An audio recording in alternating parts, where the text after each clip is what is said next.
Welcome to episode 2 of Bandwidth Blog Live. In this episode we're doing a video review of the horror game Layers of Fear, which was released by Bloober Team. It's based a little bit on the Penumbra and Amnesia series. The controls are quite similar. You pull back on the PlayStation 4 on the sticks and the triggers to open doors and things like that.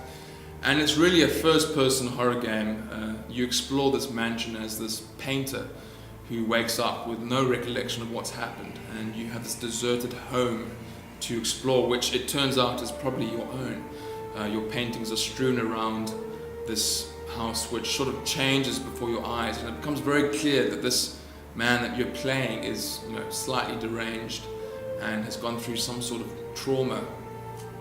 So if you're a fan of the horror genre, I think you'll find a lot to like. The game, borrows quite heavily from horror games that have come before it.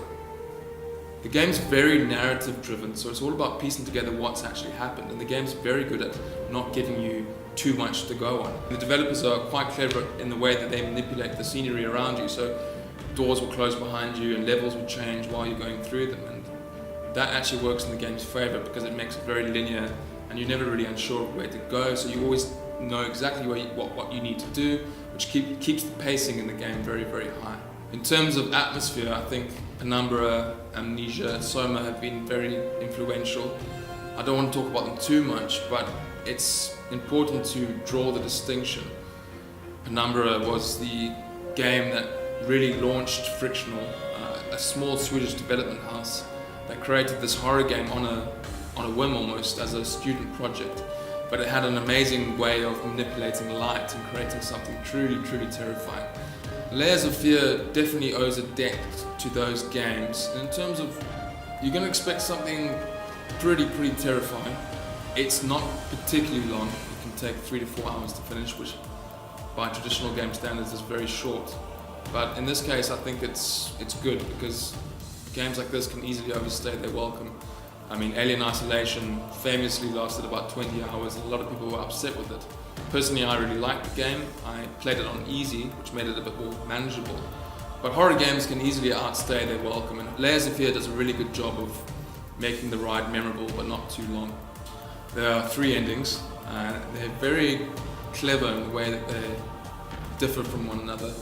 I don't want to give anything away in this regard, but the way you approach the game will determine obviously which one you get. And I got the sort of neutral ending, which I think is indicative of the way I was playing. I was sort of stumbling head first, not really knowing what I was doing. Once you go back and you know what you are doing, it's very possible to manipulate the game to get one of the endings. And they're a very, very clever way of wrapping the game up, I think. And in this context, it's not simply a gimmick. The 3 ending device isn't just something to make you replay the game again. I think it actually has a good bearing on the story.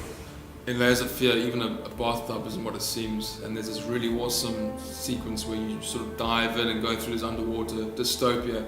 It really is quite creepy and needs to be seen to be believed. I was playing the game on PS4 and the frame rate really was quite troublesome. It's not the kind of game where you need to be trigger happy or you need to be using fast reflexes, so a stable frame rate isn't vital, but it does hamper the experience somewhat. Overall, the game does a fantastic job with its visuals though. I mean, frame rate issues aside, from a small development house, it really is impressive how the game marries the world and the atmosphere together and delivers something that really does look quite crisp. They also use a lot of very, very good hallucinatory effects to demonstrate your character's downfall, and it really is quite eerie to see.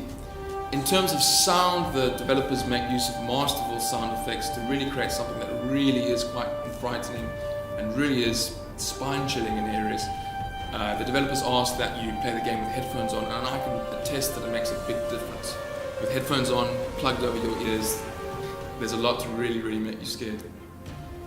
I gave it an 8 in my review, which I think is fair. Yes, it is short, but I think it packs in a lot of punch in that short run time. And at 300 Rand, I think it's really a really good investment.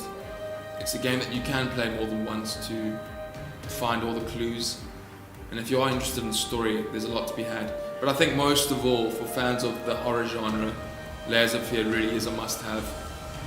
You've been watching episode 2 of Bandwidth Blog Live, and we've been discussing the horror title Layers of Fear. Thanks for watching again, and if you liked our video, please like us on Facebook or wherever you're watching and leave us a comment.